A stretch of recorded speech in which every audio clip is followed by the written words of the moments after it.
Well, good afternoon, good evening, good day, good morning, good night. This is a type of news. I'm Dutch Pyramid. I'm gonna need to time for this one. Yeah. So the budget was released, and we're a little slow on the bit because we wanted to take some time to really read and dive into it and make sure that we fully understood what we were talking about before we came on the camera and made ourselves look like fools, even more so than we usually do.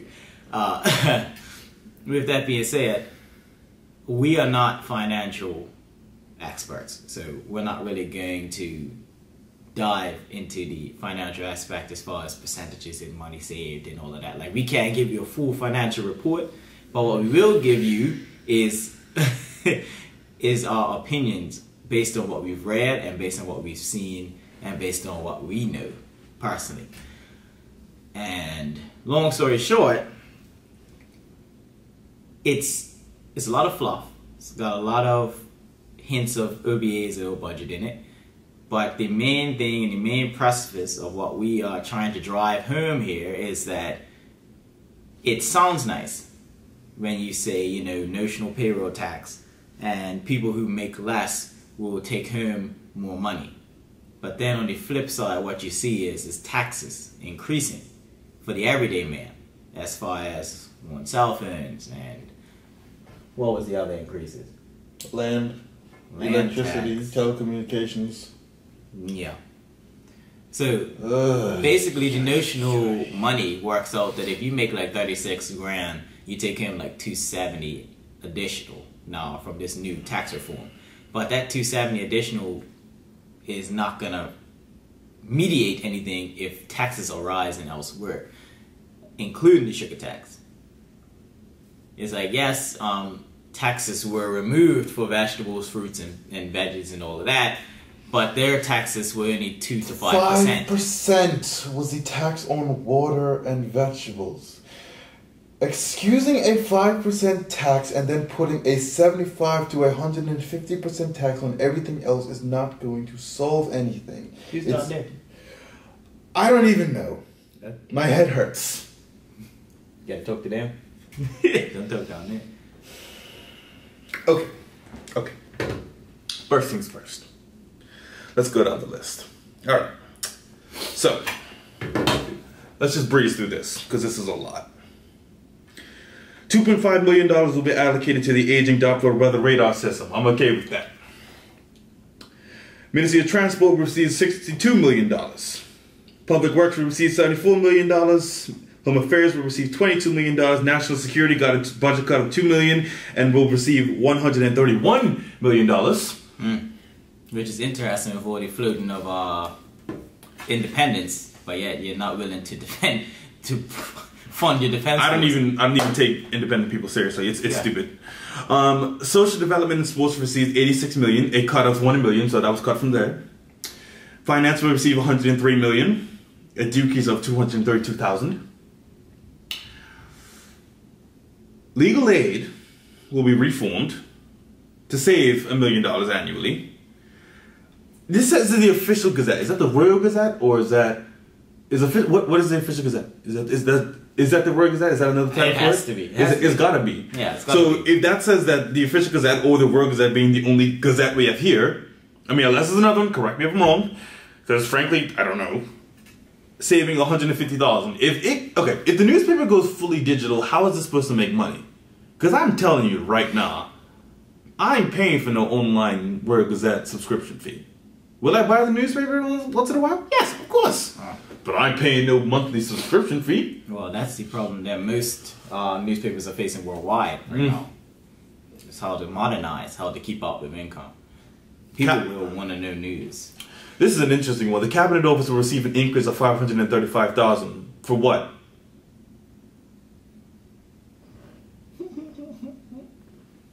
Does it say? If a cent of that goes to any of the ministers, oh, I'm gonna kick shit. I doubt that. Do you? I don't doubt anything anymore. My sense of doubt and question has just gone.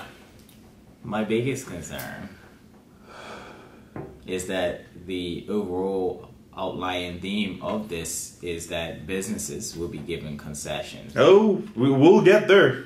Oh, we'll get there. The health ministry will receive $1 million for underfunded programs. Yes. That's okay. The Ministry of Health will receive $190 million, an increase of $27.3 million. Now, this says right here that the $25 million subsidiary for the hospital care for children, indigents, and seniors will be restored. It had been cut by the OEA to fund the America's Cup. That is a lie. Blatantly. That $25 million that was taken from the hospital was not given to America's Cup. Okay, so don't say that it was. I know they're like shitting on America's Cup, but we ain't having that. Like to lie. Tell the truth. The Tourism Authority will receive an increase of $1 million with the condition that it directs more resources promoting Bermuda overseas. Well, I think it wouldn't need to spend all that money promoting Bermuda if it wouldn't have shut up all the gay people. How do you think about that? Whatever. Not only that, but you want to talk about promoting Bermuda. Well, your tourism minister declared all-out war on the BTA.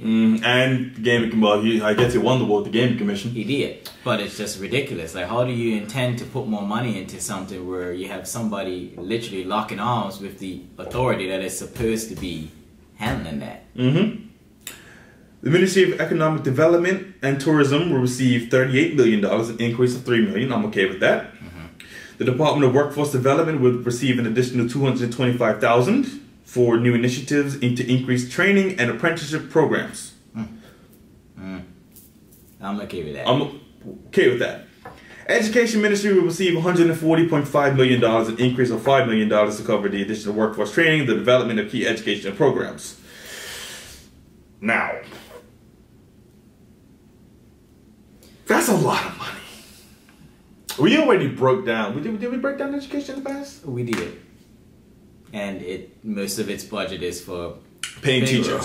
Yeah. And I think the fact that we have one teacher to every 5 students is too small. The international standard is 1 to 15, I believe. Yeah. If we had 1 to 10, that would be better. If we had 1 to 15, frankly, we have too many teachers. I'm not saying we need to get rid of all of them. I'm saying we need to start phasing some of them out. Yeah, it sounds harsh, but that's a lot of money. Yeah. You can't save money without making harsh decisions. So forgive me. Because a lot of teachers are past retirement age. Yeah. If you got rid of most of that, either way. Not only that, it just comes down to if everyone else is taking on a higher tax burden to maintain this, then that means that it needs to be efficiently run. You know what I mean? Like 1 to 10, like you said, is perfect, but people shouldn't be paying additional taxes to compensate. You know that. Going back to Ministry of Transport, that was supposed to receive $62.4 million.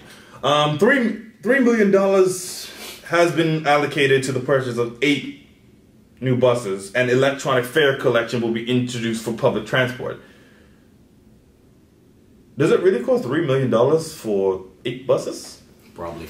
Hold on, let me pull up the calculator. I'm not good at math. Probably.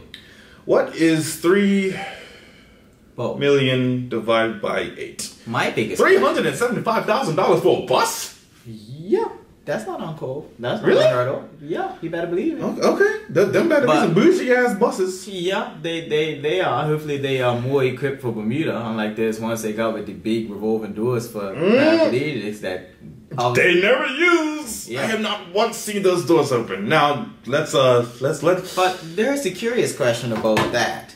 You release the hiring freeze for bus drivers before you ordered the new buses. So why would you need to be hiring more bus drivers when you have less buses on the road? Ponder, riddle me that. You know how many derelict buses we have here? I see them on the side of the street. I think we have more broken buses than working buses. Yeah, I'm glad that we're getting new buses, but again, riddle me that. Like, why would I need to hire more bus drivers before I have more buses? Maybe that's in the $535,000 that go into the cabinet office. Because we don't know where that money's going. I'd rather have less bus drivers while I get more buses than have more bus drivers and less buses. Like, that money could have been put anywhere else. Well, let's get to some other things. New entrepreneurs will be exempt from the employer portion of payroll tax in their first year of business. That's awesome. Yeah. That's great. That I like nice. that. That sounds nice. I like that. That's good. The employer portion of payroll tax for disabled employees will be eliminated.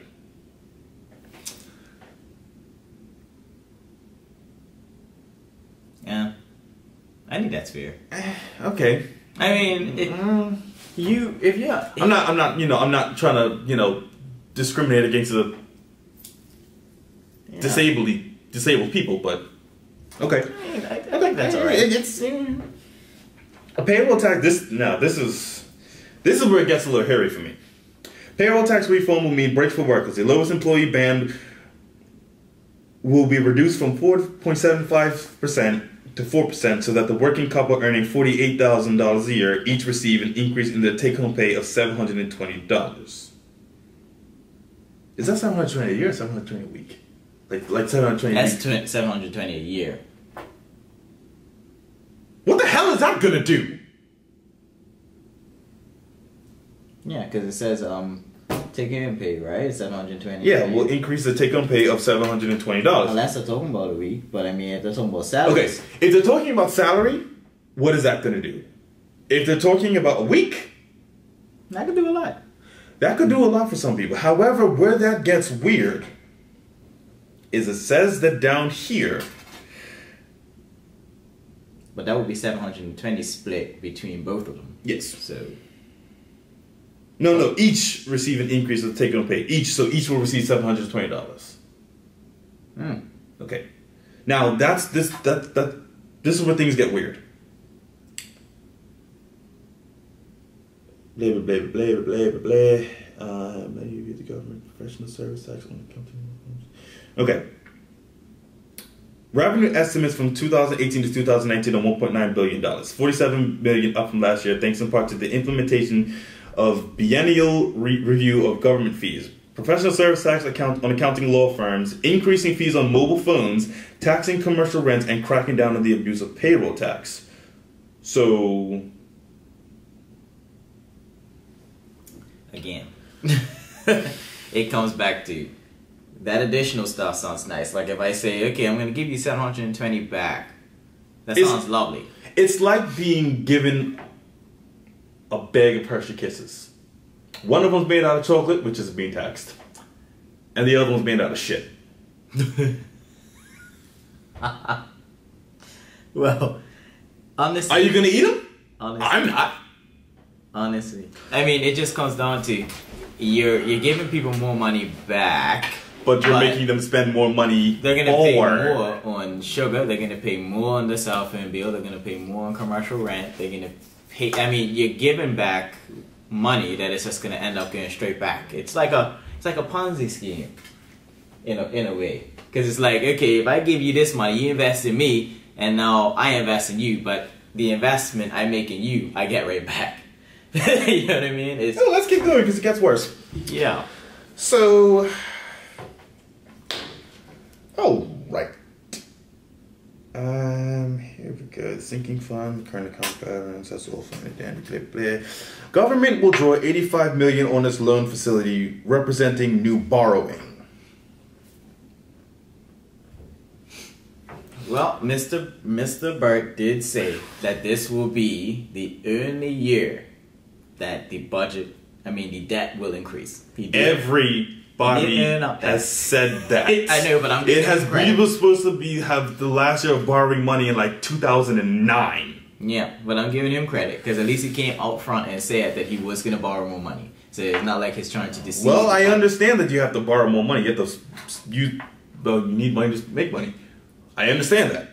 Yeah. What I'm getting from this is that it's coming from the position of a ginormous gamble that Mr. Burt is employing, where he sees that the country is in a massive precipice and he is doing a gamble. And if it pays off, we could see some serious rewards. But if it doesn't pay off, we could be far worse than we were when we started. So let's just hope for the best. Well, I'm shaking. Dios mío.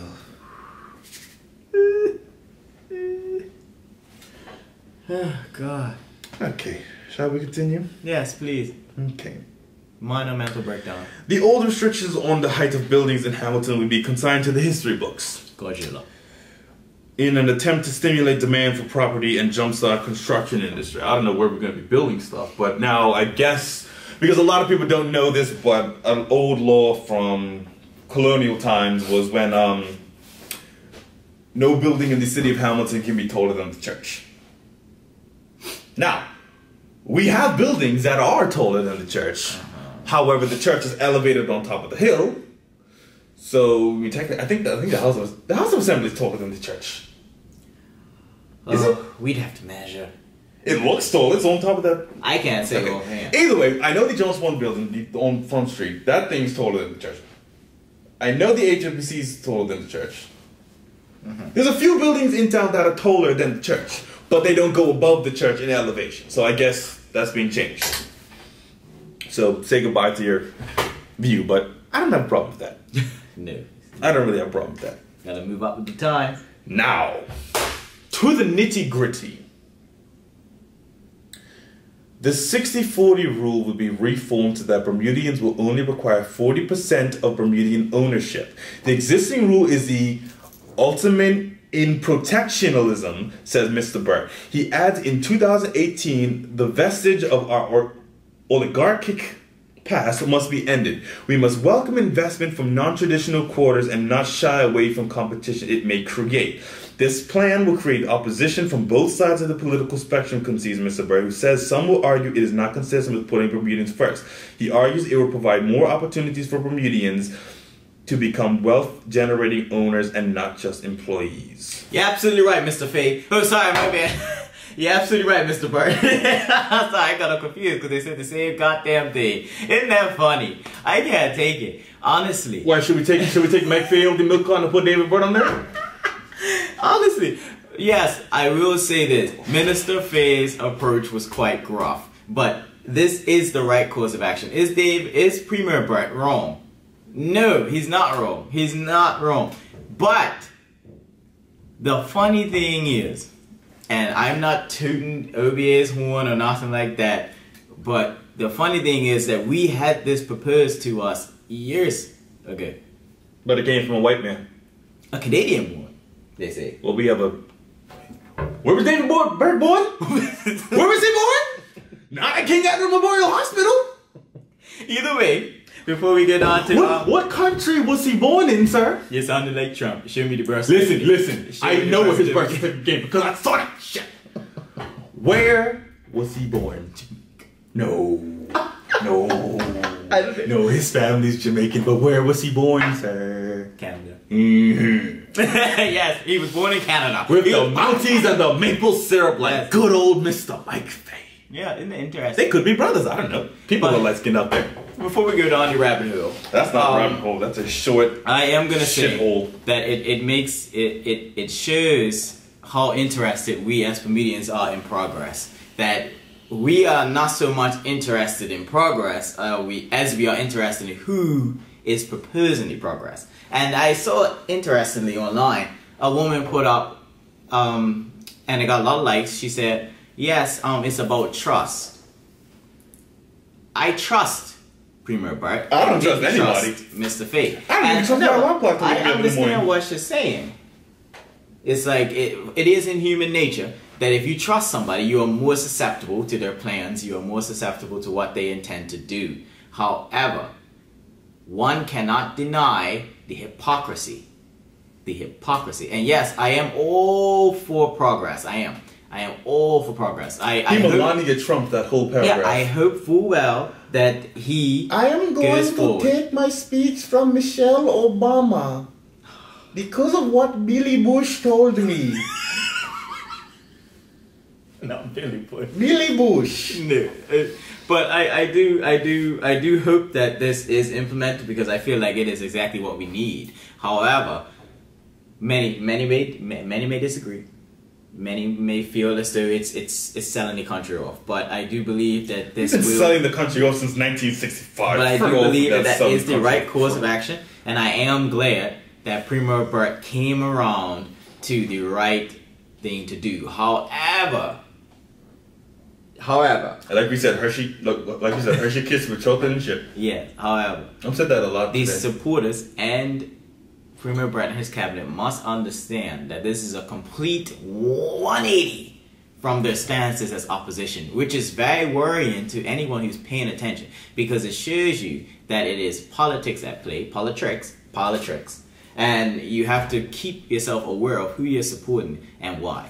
You have to start looking at policy, honestly, because if this had been presented, which we saw for a fact, when it was presented by somebody that did not meet the majority's expectations as far as ethnicity, as far as skin color, and as far as birth, it was thoroughly rejected. Mm-hmm. And this has had even less consultation. Significantly less. Now, the Ministry of Finance will soon begin consultations on expanding the types of bank that can operate in Bermuda. Somebody sound the tax haven beacons. Tax haven, isn't that what we're trying to avoid right now? Cryptocurrency. I don't think cryptocurrency is stable enough to invest in as a national priority. However, expanding the types of bank that can operate in Bermuda.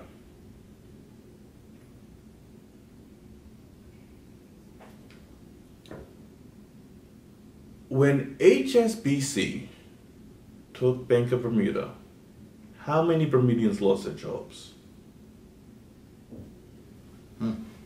I don't know those numbers. It was a lot.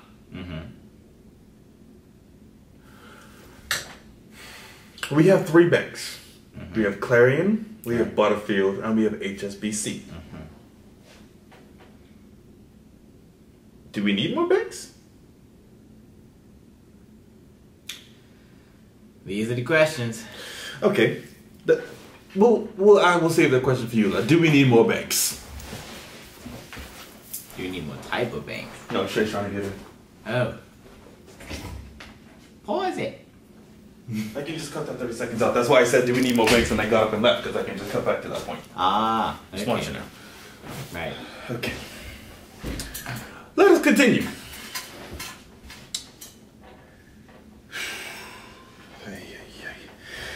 The government has elected to level the playing field, expand opportunity, and create a fair and more just Bermuda, says Mr. Burt. He pledges to ensure the have-nots will have access to capital and build businesses and freedom to compete with the haves. I'm sorry, I shouldn't have laughed at that point.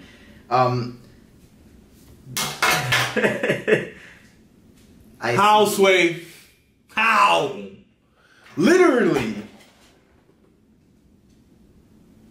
That is borderline communism. Like, if you really think about it. So, I mean... Are you calling us a bunch of comments? No. Are you calling me a comment? I'm not calling anybody anything, but we are built on a capitalist society, so I do agree with bridging the wealth gap. How are the haves going to compete with the have-nots when we have to spend more money on everything?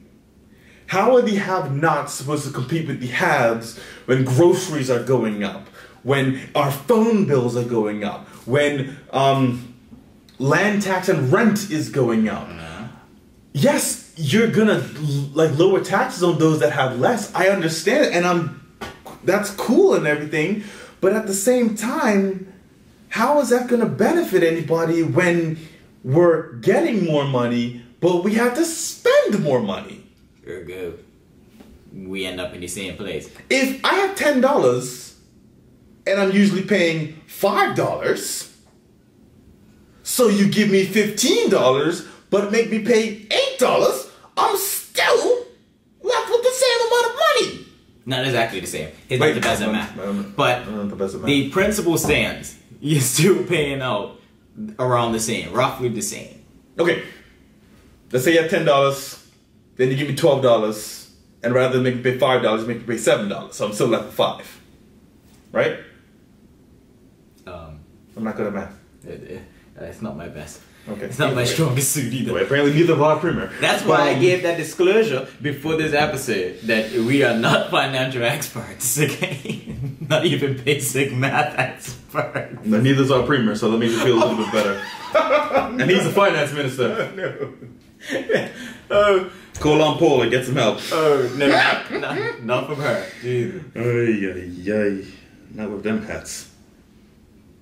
Okay. Oh, I'm pissed. I'm throwing shade at everybody today. No one's safe. God. So, here we are. The One Bermuda Alliance government's attempts to cut its way out of recession resulted in moldy schools.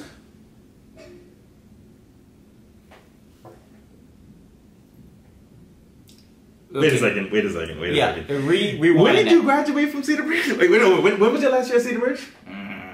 2012. 2012. And didn't they have mold in Cedar Bridge? They definitely have. And didn't they have mold the year before that? Yeah. And I remember seeing you on the news with a bunch of young Cedar Bridge fans saying, "No more mold! Yeah. No more mold!" We made a stand. So how in God's name? We made a stand. How in God's name? How in Zeus's butthole?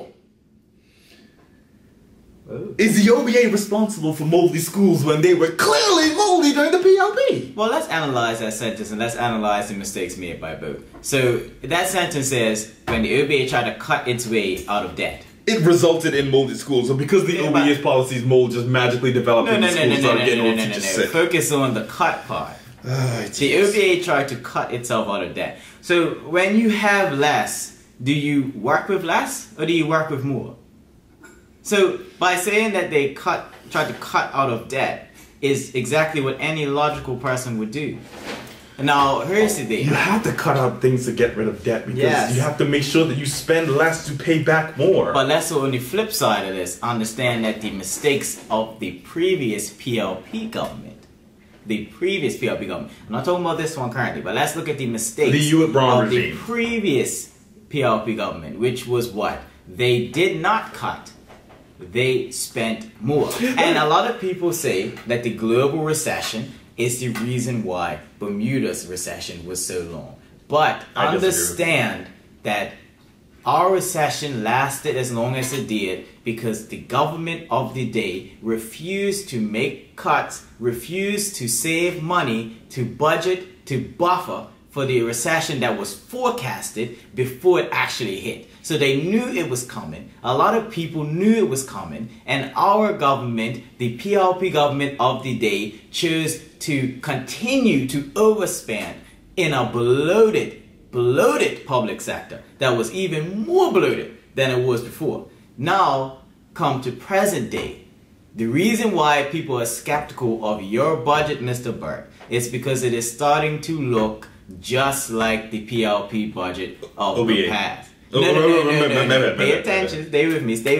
The PLP budget, this budget, is now looking to rehire public sector workers and to increase taxes on the everyday man, which looks just like the past, where we are now paying more money to sustain an overbloated public sector. You are still not cutting from the right place. And this is exactly how we ended up in this debt, because many people seem to forget with short-term memory loss that this debt incurred underneath the previous PLP government because of spending initiatives like this. That is what I wanted to say. Well, let me ask you something. When you are in debt, do you not buy different types of groceries? Mm-hmm. When you're in debt, do you not say, you know what, okay, I don't need this, I don't need this, I don't need this, I can survive with this. I'm sorry, but we need to be looking at our debt as a nation as we look at debt as a people. Sometimes we're going to have to cut some stuff out. Mm-hmm. How about this? Do ministers need $180,000 a year?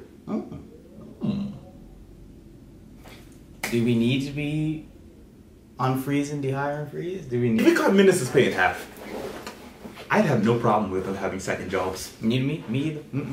Nope. Didn't they add an extra minister than the OBA had? Yes, technically. And did they not jump the prices up from when Pops had them down to 140? So they say. So they say.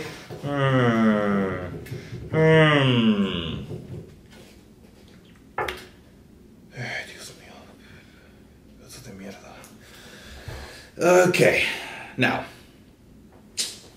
he describes the 0.1% increase in jobs. That is disappointing. Okay, I'll agree with that. From the OBA.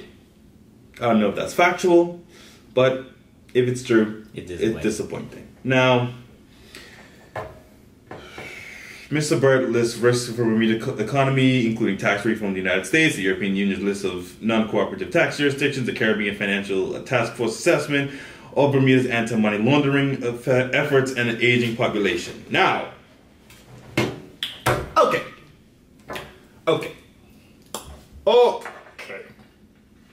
So basically, we need to make Bermuda more attractive. Fantastic.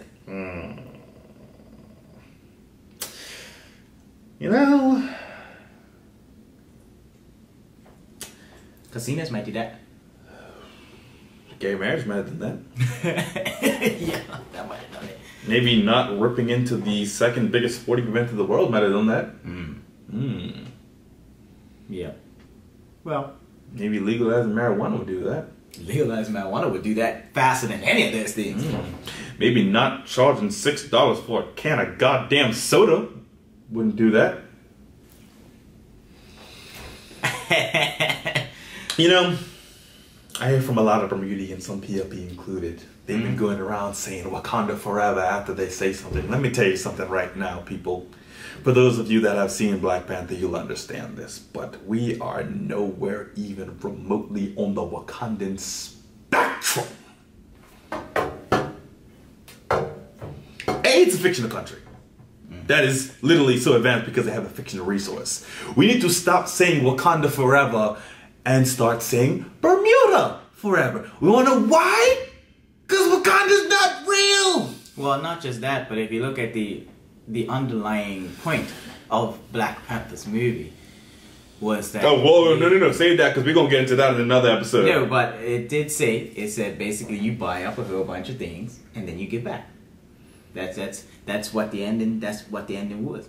It wasn't about what Bermuda is doing. It's about coming together, pooling resources, and buying stuff. Yes, we'll get to that in our next episode titled We Need to Talk About Black Panther, because we do. Seriously, we need to talk about it. Moving on from that, stop going around saying Wakanda forever. I'm fine with saying it because A, I'm a nerd. But your policies don't reflect Wakanda. But our policies don't reflect Wakanda. Our technology doesn't reflect Wakanda. Our people's pride doesn't reflect Wakanda. Wakanda is self-sufficient. We are not. No, if you could bring Lupita Nyong'o down here. Oh, Lord have mercy. What? Yeah, we could make a little Wakanda. If they brought Lupita Nyong'o down here, I would switch to PLP so quickly. Hot damn. Either way. That green shirt. Whoop. Either way, I digress. Let me leave with this. Well, first we have... Stop saying Wakanda forever. Start saying Bermuda forever. We need to stop trying to make ourselves into something that's not real and start trying to clean up our own mess. Yep, and look at the flaws that both governments have done regarding the budget and to make clear, concise support for each one. Because at the end of the day, what ends up happening is that people are supporting the people, they're not supporting policy. And this is the issue. The OBA was doing, Bob the Builder was doing expert work underneath the hood, but they all sucked at telling you what the heck was going on. And we totally agree with that. We totally agree with that. Like, I mean, if you look at the numbers, things were going up, tourism was going up, they were working. They were working. But because we didn't see them working. And like we said in the past, if we don't see you working, guess what? You're not working. They completely dropped the ball on communicating, connecting, and getting that information disseminated down to the everyday voter. This, however, you must look at the PLP as well. You must understand that one of their pledges was to make the civil service more efficient, not to hire more. And to decrease the price of living while putting 5% tax on electricity, rent, and phone bills, which is literally the three things we need to survive. Yes, exactly. So please keep Rent's already Keep what, your like eyes open. $3,000 for a freaking hole in the wall. Oh my God, I'm saying yeah for a lot of mercy. This is when you know I need to finish. Told the public to keep them accountable so that they do not repeat the mistakes of the past. However, the only people we see holding them accountable is us. And I am not saying that to toot our own horn. Jean Atherton said in her little response to the PLP speech that they will be holding them accountable. How? You can't hold your own party accountable. Y'all ain't even put the Lego set back together. It's like you got 12 and they couldn't even vote. First of all, the infight in the OBA is you got 12. If you can't even rally 12, how the hell are you supposed to hold the government accountable? Yeah, your responses are late. And lazy. Yeah, and I just don't see how someone cannot get their own house in order can wear what's when you only have 12. That's it. You have 12. 12 people. You can't even convince my dad to take a shadow ministry, and he created the party. You know what? I'm done. That has been Insert Type of News. I'm Dutch Pyramid. That's Bruce Robinson. Have a great day.